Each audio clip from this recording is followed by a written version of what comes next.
রব্বুল আলামিন বলেন, এই যে যত জ্ঞাতি গোষ্ঠী ছিল, দলের লোক ছিল, এ সব কিছুকে বলবে আল্লাহ দিয়ে দিলাম, নেন, আমারে আপনি মুক্তি দেন।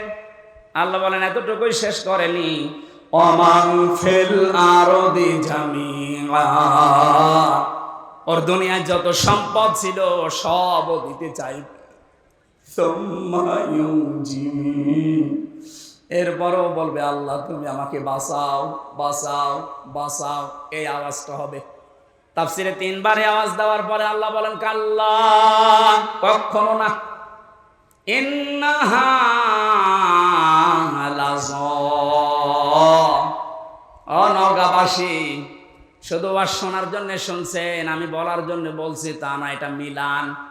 এতগুলো কথা বলতে বলতে আল্লাহ কেমন কঠিন ধমক দিলেন দেখেন।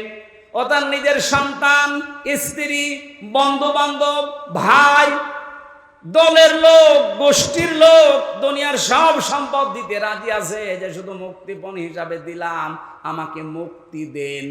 আল্লাহ ধমক দিয়ে বলবেন কাল্লা, কখনোই না, ইন্নাহা লাযা, তোকে আমি লাজাই দেব।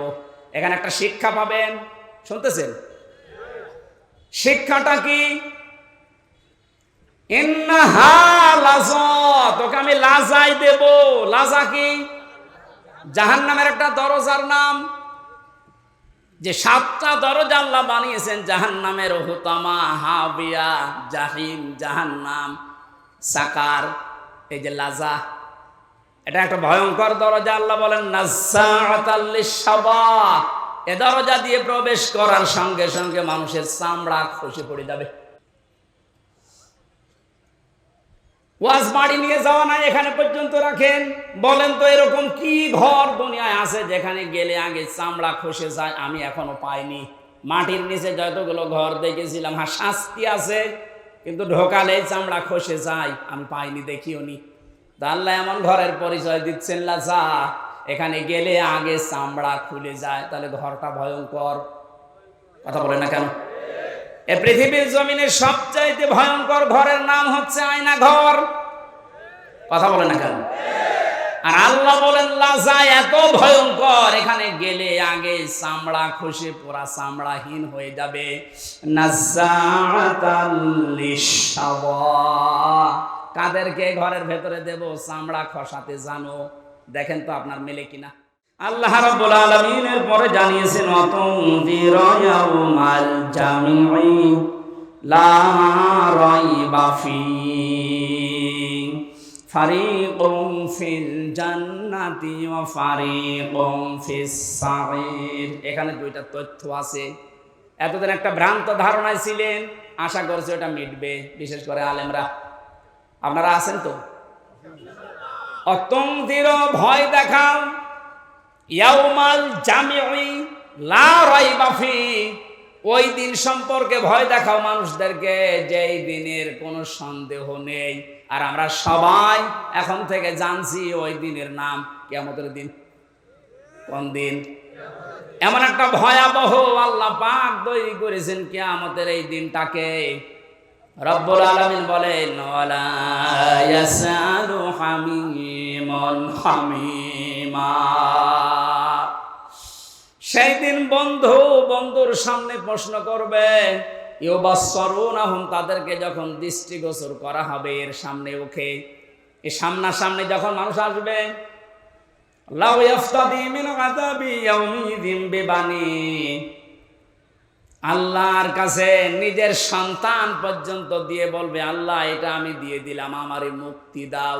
এইটা মুক্তিপণ। এটা কি? জেলখানায় থাকাকালীন এই সাবজেক্টটা আমাকে পড়িয়েছিল এটিএম আজহার সাহেব, উনি এখনো ভেতরে আছে। আমার একবার ডাক দিয়ে বলছে হামজা, তুমি তো বিভিন্ন বই পড়ো, বাইরে তো যাবা চলে, এক কাজ করো, প্রোডাক্টিভ মুসলিম আমার কাছে আছে, এই জেলার আর সোপার হিন্দু, ও আসলে বই কেড়ে নিয়ে চলে যায়।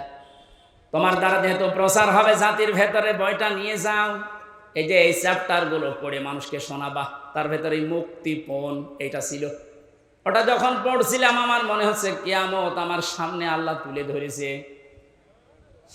আমি দেখে দেখে বলছি কোরআনে কারীম আল্লাহ রাব্বুল আলামিন বলেন, লাউ ইয়াফতাদি মিন আযাবি লাউ ইয়াবাদুল মুজরিমু লাউ ইয়াফতাদি মিন আযাবি ইয়াউমিযিন বিবানি। এটা কিয়ামতের সতর্কবাণী আল্লাহ শোনাতে বললেন কেন?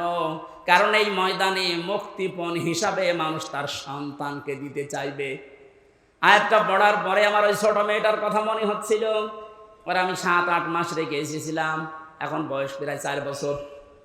মাঝে মাঝে ওর কথা মনে হতো। আমি যেহেতু যোগাযোগ বিচ্ছিন্ন ছিলাম, ভেতরে কোনো যোগাযোগ ছিল না।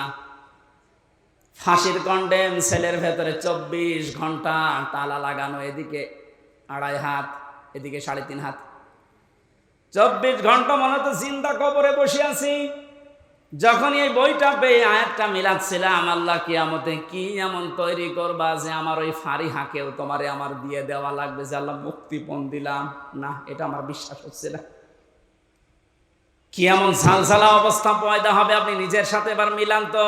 যে আমার মতো হামজা, আমার সবচাইতে প্রিয়, যেটা আল্লাহ রসুলের পরে আমার মা বাবার চাইতেও আমার কাছে প্রিয় এই ফারিহা, ওরে পর্যন্ত বলা লাগবে আল্লাহ একেও দিয়ে দিলাম, তুমি আমারে বাঁচাও। আল্লাহ এতটুকু শেষ করেননি। আপনি কথা শুনতে যেমন সহজ মনে হচ্ছে, বাস্তবে কি প্র্যাকটিক্যাল লাইফে এত সহজ হবে এটা? সব চাইতে আমি বললাম আল্লাহ রসুলের পরে আমি পৃথিবীতে সব চাইতে বেশি ভালোবাসি আমার ছোট মেয়েটাকে। বড়টার প্রতি অত মহব্বত এখন আর নেই, ছোটটার প্রতি যত বেশি। অথচ আল্লাহ বলেন, বেবানি তোর এই ফারিহাকেও বলবি যে আল্লাহ দিয়ে দিলাম, তুমি আমারে বাঁচাও, এর যা করবা করো। বাস্তবে আপনি দেখেননি এই বন্যায় কত মানুষ ভেসে যাচ্ছে, অথচ নিজের 2 মাস 5 মাস 1 বছরের বাচ্চাকে বুকের উপরে নিয়ে নিজে ভাসতে ভাসতে মরে গেছে।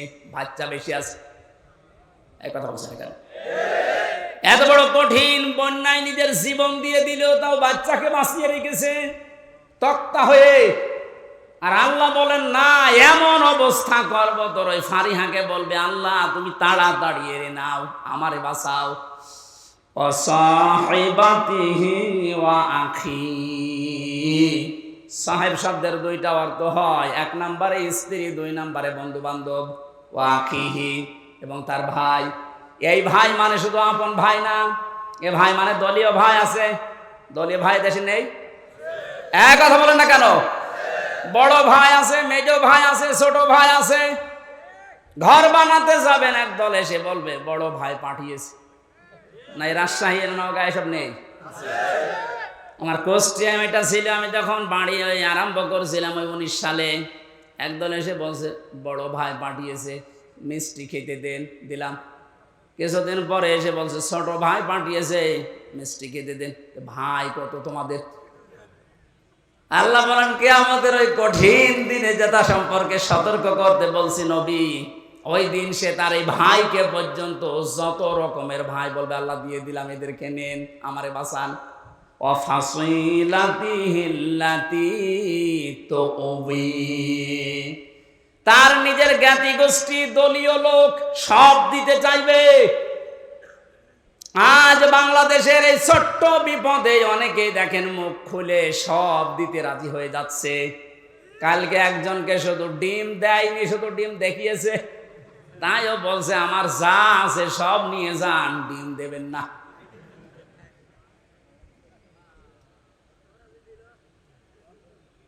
বাংলার মুসলমানেরা এত কিছু শুরুই করেনি, আপনি এতটুকুতে উল্টা পাল্টা মন্তব্য করছেন, এতটুকুতে আপনার মায়া উতলিয়ে পড়ে। ব্যারিস্টার আরমানের স্ত্রীর কাছে আপনি দাঁড়ান তো, কি জবাব দিতে পারেন দেখি? পারবেন? পারবেন না। আর সুশীল সমাজের নামে আপনি এত বড় বড় কথা, এত সুন্দর কথা বের হচ্ছে মুখে। যেদিন আমার মাথায় দড়ি দিয়ে, পায়ে ডান্ডা বেড়ি লাগিয়ে, হাতের ভেতরে হ্যান্ডকাপ দিয়ে, কালো কাপড় দিয়ে চোখ বেঁধে টেনে নিয়ে যাচ্ছিল গরুর মতো, কোথায় ছিলেন আপনি সেদিন? ভণ্ডামি করার জায়গা পান না। অমানবতার প্রকাশ্য শত্রু এই যেই কয়েকজন এখন উল্টা পাল্টা কাজের কারণে জনগণের রসানলে পড়ছে, আপনি কি মনে করছেন এগুলো আল্লাহর ওলি? এই ইনুর দ্বারা, এই মেননের দ্বারা, কালামানিকের দ্বারা, বিশেষ করে শিক্ষা ব্যবস্থা ধ্বংসের পেছনে এই দীপমণি এবং এই নভেলের দ্বারা যত ক্ষতি হয়েছে, এ জাতি কোনোদিনও ক্ষতি পোষাতে পারবে না। আপনি দেখেছিলেন কত নিচে নেমেছে শিক্ষা ব্যবস্থা, একেবারে নিচে নেমে গেছে এই মুসলমানের দেশ। ৯৬% মুসলমান আমরা, অথচ ইসলাম ধর্ম পড়াচ্ছে দেখলাম একজন হিন্দু। কোথায় নেমেছেন আপনি? এরপর আপনার মায়া লাগে, টুকরা টুকরা করলেও গায়ে ঝাল মেটে না। কারণ আমারে শুধু ধ্বংস করেন, আমার পুরা প্রজন্ম ধ্বংস করে দিয়েছে। আল্লাহ দয়া করে হাত দিয়ে বাঁচিয়েছে, নয়তো আমরা ধ্বংস তো হয়ে গিয়েছিলাম। ৯৬% মুসলমানের শেষে যদি একটা হিন্দু ইসলাম ধর্ম বই পড়ায়, তে কোথায় আছে আপনি শিক্ষা ব্যবস্থা বলেন?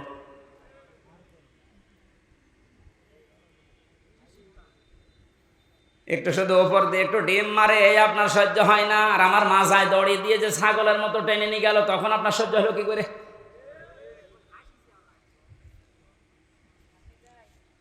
রব্বুল আলামিন বলেন, এই যে যত জ্ঞাতি গোষ্ঠী ছিল, দলের লোক ছিল, এ সব কিছুকে বলবে আল্লাহ দিয়ে দিলাম, নেন, আমারে আপনি মুক্তি দেন। আল্লাহ বলেন এতটুকুই শেষ করেনি, ওমান ফিল আরদি জামিআ, ওর দুনিয়ায় যত সম্পদ ছিল সব দিতে চাই। এরপরও বলবে আল্লাহ তুমি আমাকে বাঁচাও বাঁচাও বাঁচাও, এই আওয়াজটা হবে। তাফসিরে ৩ বারে আওয়াজ দেওয়ার পরে আল্লাহ বলেন কাল্লা, কখনো না, ইন্নাহা লাযা, অনগাবাসী শুধু আর শোনার জন্য শুনছেন, আমি বলার জন্য বলছি তা না, এটা মিলান। এতগুলো কথা বলতে বলতে আল্লাহ কেমন কঠিন ধমক দিলেন দেখেন। ও তার নিজের সন্তান, স্ত্রী, বন্ধু বান্ধব, ভাই, দলের লোক, গোষ্ঠীর লোক, দুনিয়ার সব সম্পদ দিতে রাজি আছে, যে শুধু মুক্তিপণ হিসাবে দিলাম, আমাকে মুক্তি দেন। আল্লাহ ধমক দিয়ে বলবেন কাল্লা, কখনোই না, ইন্নাহা লাযা, তোকে আমি লাজাই দেব। এখানে একটা শিক্ষা পাবেন, শুনতেছেন? শিক্ষাটা কি? ইন্নাহা লাযা, তোকে আমি লাজাই দেব। লাজা কি? জাহান্নামের একটা দরজার নাম। যে 7টা দরজা আল্লাহ বানিয়েছেন জাহান্নামের, হুতামা, হাবিয়া, জাহিম, জাহান্নাম, সাকার, এই যে লাজা, এটা একটা ভয়ঙ্কর দরজা। আল্লাহ বলেন নাজ্জাআতাল লিশ-শাবা, এ দরজা দিয়ে প্রবেশ করার সঙ্গে সঙ্গে মানুষের চামড়া খসে পড়ে যাবে। ওয়াজ বাড়ি নিয়ে যাওয়া নাই, এখানে পর্যন্ত রাখেন। বলেন তো এরকম কি ঘর দুনিয়ায় আছে যেখানে গেলে আগে চামড়া খসে যায়? আমি এখনো পাইনি।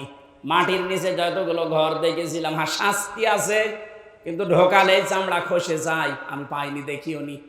আল্লাহ এমন ঘরের পরিচয় দিচ্ছেন লাজা, এখানে গেলে আগে চামড়া খুলে যায়। তাহলে ঘরটা ভয়ঙ্কর। কথা বলে না কেন? এ পৃথিবীর জমিনের সবচাইতে ভয়ঙ্কর ঘরের নাম হচ্ছে আয়না ঘর। কথা বলে না কেন? আর আল্লাহ বলেন লাজা এত ভয়ঙ্কর, এখানে গেলে আগে চামড়া খসে পুরা চামড়াহীন হয়ে যাবে। নাজ্জাআতাল লিশ-শাবা, কাদেরকে ঘরের ভেতরে দেব? চামড়া খসাতে জানো। দেখেন তো আপনার মেলে কিনা।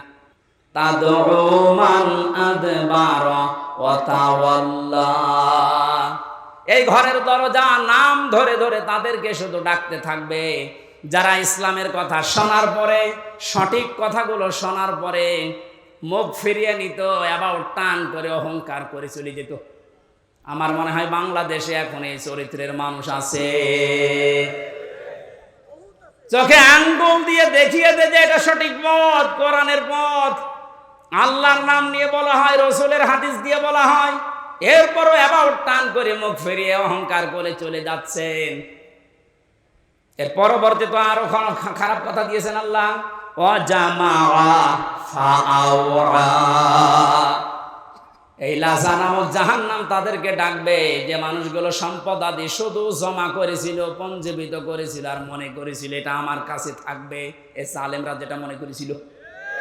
আমার তো মনে হয় কোরআনের সূরা মারিজের এই আয়াতগুলো পড়লে জালেমদের সাথে খাপের খাপ, মুমতাজের বাপ মিলে যাচ্ছে না? এগুলোকে 9:30 পর্যন্ত কি করেছেন?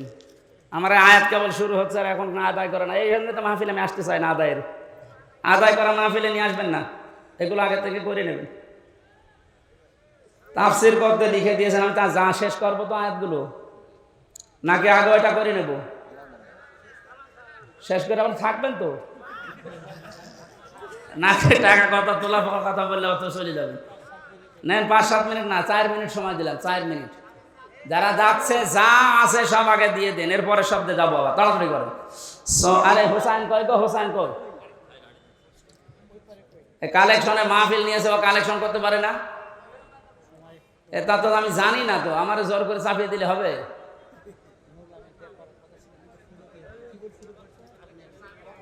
তো ওরা যে আমি বলে দিলাম 9:15 আসবো, তাও তো আমার শুরু করতে করতে 9:45 বেজে গেছে। সুবহানাল্লাহ। যারা আছে যে ব্যাগ নিয়ে, আপনি একটু দয়া করে 4 মিনিট সময় দিচ্ছি, এখন বাজে 49 বাজে 56 আগে শেষ করা লাগবে, তাড়াতাড়ি করে। সুবহানাল্লাহ।